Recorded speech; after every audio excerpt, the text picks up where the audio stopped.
Ang dumi mula sa mga bahay, condominium, ospital, shopping mall, restaurant, kahit na zoo. Kung hindi konektado sa sewerage treatment facility, didiretso sa kanal, dadaloy sa estero hanggang makarating sa Manila Bay. Maliban na lang kung may septic tank o sariling treatment facility. Sa lahat ng mga esterong dumadaloy sa Manila Bay, itong Estero de San Antonio de Abad ang pinakamarumi. 1.3 billion MPN ang fecal coliform level nito. 100 MPN lang ang acceptable level. Ininspeksyon na ito dati ng ibang opisyal ng DENR. Pero ngayong si DENR Secretary Roy Cimatu ang lalakad sa gilid ng estero, imbitado ang media. Dinaanan ni Cimatu ang outflows na posibleng mula sa ilang establishmento. Manila Zoo ang nasita. Wala rin palang treatment plant ang Manila Zoo.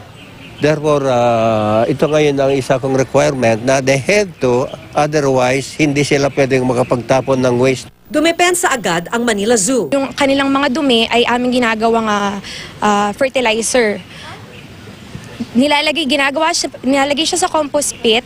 Ang water concessionaires na Maynilad at Manila Water ang dapat magkonekta sa lahat ng mga bahay at gusali sa sewerage treatment plant.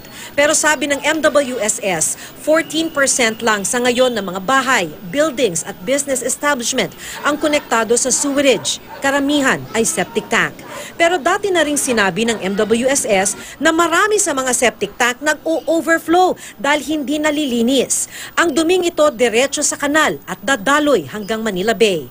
Dumepensa ang taga Maynilad na sumama sa lakad ni Cimatu. Yung mga hindi pa nakakonekta kasi sa sewer line, which is a program until 2037, may dislodging services ang Maynilad and Manila Water. Even the Maynilad and the Manila Waters will be also subjected to our inspection.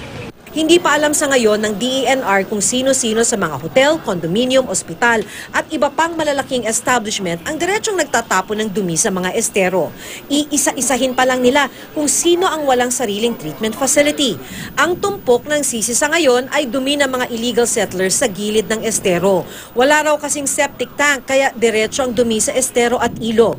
Habang walang relokasyon, may pinag-aaralan daw na teknolohiya ang DENR para makontain ang dumi at hindi mapollute ang kabuang dadaluyan ng tubig. Maki Pulido, nakatutok, 24 oras.